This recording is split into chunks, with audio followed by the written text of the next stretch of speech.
नमस्कार मित्रों, स्वागत है आपका हमारे इस चैनल में। अगर आप एक सीएससी वीएलई हैं, कॉमन सर्विस सेंटर संचालक हैं, तो आप सभी के लिए बड़ी अपडेट निकल के आ रही है।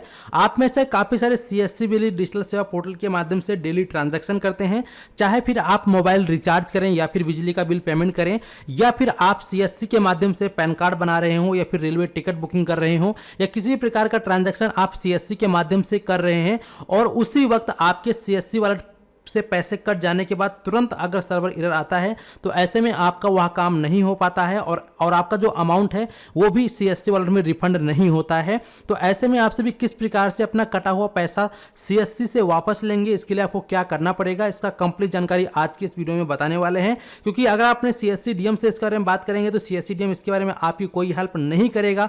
साथ ही साथ अगर आप लोग सीएससी हेल्पलाइन पे कॉल करके बात करेंगे तो सीएससी का जो हेल्पलाइन नंबर दिया गया है उस पर तो जल्दी कॉल लगता नहीं है, और बाई चांस अगर कॉल लग भी जाएगा तो जैसे ही वो वहाँ के कस्टमर के एग्जीक्यूटिव आपसे बात करने के लिए हेलो करेंगे या फिर आप हेलो करेंगे तब तक कॉल कट जाता है। ऐसा कई बार हो चुका है आप लोगों के साथ में, मेरे साथ में। तो इसका सोल्यूशन क्या है और किस प्रकार से आप लोग सीएससी का कटा हुआ पैसा अपने वॉलेट में वापस लेंगे। जैसे कि एग्जाम्पल के लिए मान लीजिए कि आपने किसी व्यक्ति का मोबाइल रिचार्ज किया, चाहे जियो का हो, एयरटेल का हो या फिर वोडाफोन का हो, और यहाँ से आपके सीएससी वॉलेट से पेमेंट तो कट गया लेकिन उस व्यक्ति के मोबाइल में रिचार्ज नहीं हुआ, तो उसका अमाउंट आप किस प्रकार से रिफंड लेंगे सीएससी के, क्योंकि जल्दी ये अपने मन से अपने आप से खुद से आपको पेमेंट रिफंड नहीं देता है। इसके लिए आपको एक तरीके का इस्तेमाल करना पड़ेगा, तभी जाके आपका अमाउंट आपको रिफंड होगा।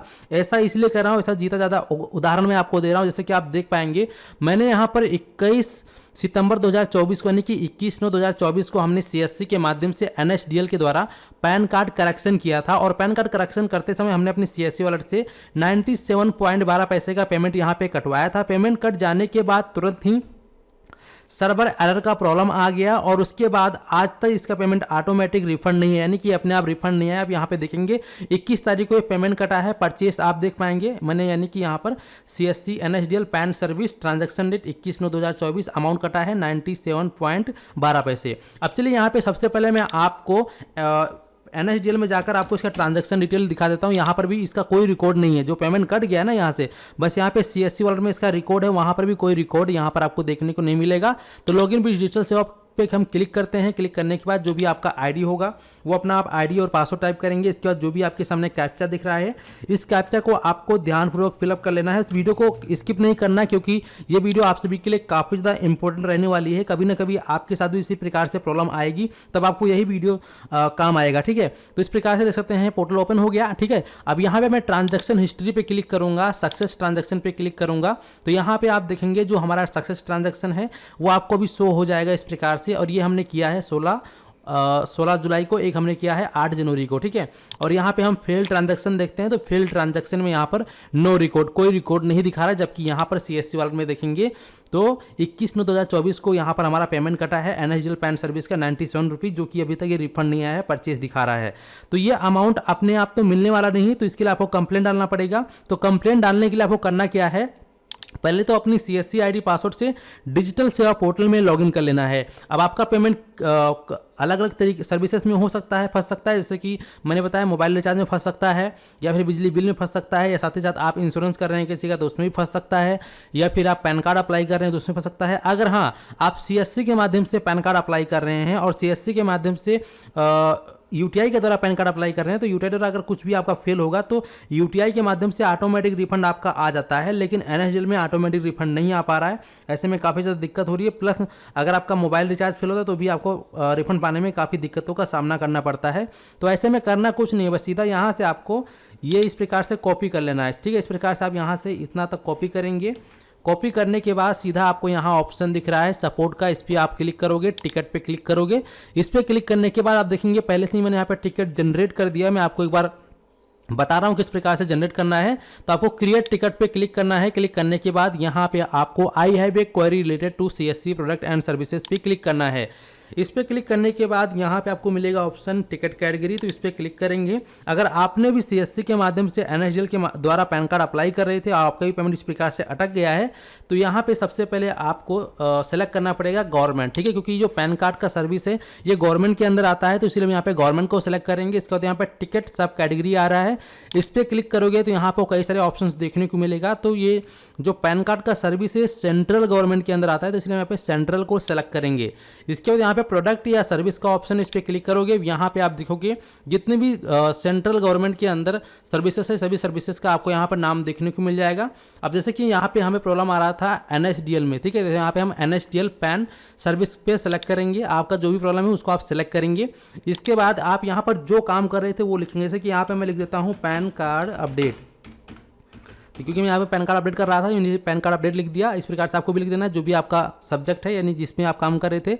इसके बाद यहाँ पे मैसेज में आपको क्या टाइप करना है, आपको इस प्रकार से टाइप करना। मैं आपको यहाँ पर एक बार दिखा देता हूँ। जैसे कि मैंने यहाँ पे टाइपिंग किया है, मैंने CSC NSDL से पैन कार्ड अपडेट किया था बट हुआ नहीं, CSC वॉलेट से पेमेंट भी कट गया। उसके बाद सर्वर एरर आ गया और OTP और पैन कार्ड अपडेट नहीं हो पाया, पेमेंट वॉलेट में रिफंड कीजिए। ये है ट्रांजैक्शन आईडी। इस प्रकार से आपको लिखना है। इसका जो भी आपने कॉपी किया था वो इस प्रकार से पेस्ट कर देंगे यहाँ पे, जैसे वहाँ पे पेस्ट करोगे जहाँ पे लिखने का ऑप्शन आया था और सबमिट कर देंगे। तो जैसे मैंने यहाँ पे आपको दिखा सकते हैं NSDL पैन सर्विस CSC, इसका यहाँ पर इनका रेफरेंस नंबर ID है, ट्रांजैक्शन डेट वगैरह सब कुछ यहाँ पर देखने को मिल जाएगा, ठीक है।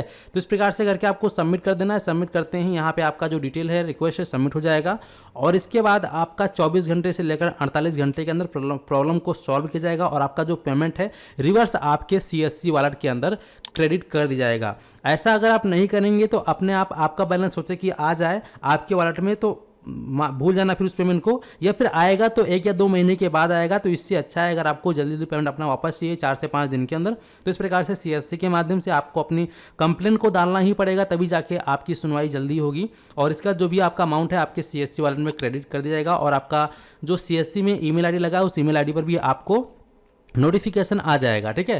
तो इस प्रकार से इसको करना होगा। जैसे कि आप देख पाएंगे आज जो है 25 सितंबर और मैंने 25 सितंबर की डेट में ही मैंने अभी यहाँ पर टिकट क्रिएट किया है और ये 21 तारीख का देख सकते हैं, 21 तारीख का हमने पेमेंट कटाया था और आज 25 तारीख हो चुकी है, यानी कि आज 5वां दिन है। इसका पेमेंट तो ऑटोमेटिक CSC का अगर चाहे तो ऑटोमेटिक भी रिफंड कर सकती थी, लेकिन यहाँ पर देख सकते हैं ऑटोमेटिक इसने अपने मन से रिफंड नहीं किया, यानी कि जब तक हम इनको उंगली नहीं करेंगे, कोचेंगे नहीं, तब तक ये लोग पेमेंट हमारा नहीं रिफंड करेंगे। तो इस प्रकार से आपको भी टिकट क्रिएट करना पड़ेगा, तभी जाके आपका अमाउंट रिफंड आएगा। तो उम्मीद करते हैं कि आप लोग अच्छे से समझ गए हैं। इसके अलावा कोई और जानकारी चाहिए तो कमेंट सेक्शन में कमेंट करके ज़रूर बताइएगा और इनका एक हेल्प लाइन नंबर भी है 14 599 ऐसे कुछ नंबर है उनका, तो उस पर आप कॉल भी करोगे तो जल्दी कॉल लगता नहीं है, ठीक है। अगर लग भी जाएगा तो वो आपसे प्रॉपर बात नहीं करेंगे, वैसे भी वो बराबर आपकी हेल्प भी नहीं कर पाएंगे, वैसे तो बात ही नहीं होगी। आप चाहे ट्राई करके भी देख लीजिएगा और अपना एक्सपीरियंस कमेंट सेक्शन में ज़रूर बताएं कि कैसा आपका एक्सपीरियंस है CSC के माध्यम से उनके कस्टमर केयर सपोर्ट का, ज़रूर बताएं, ताकि अगर CSC तक ये वीडियो पहुंचती है तो उनको भी जो अपनी सर्विसेज में कुछ सुधार करना चाहिए। ज़्यादातर कोशिश उनको करना चाहिए रिफंड पॉलिसी पे कि अगर किसी व्यक्ति का अमाउंट कट जाता है तो उसका अमाउंट 24 आवर के अंदर ही रिफंड उसके वॉलेट में जाना चाहिए।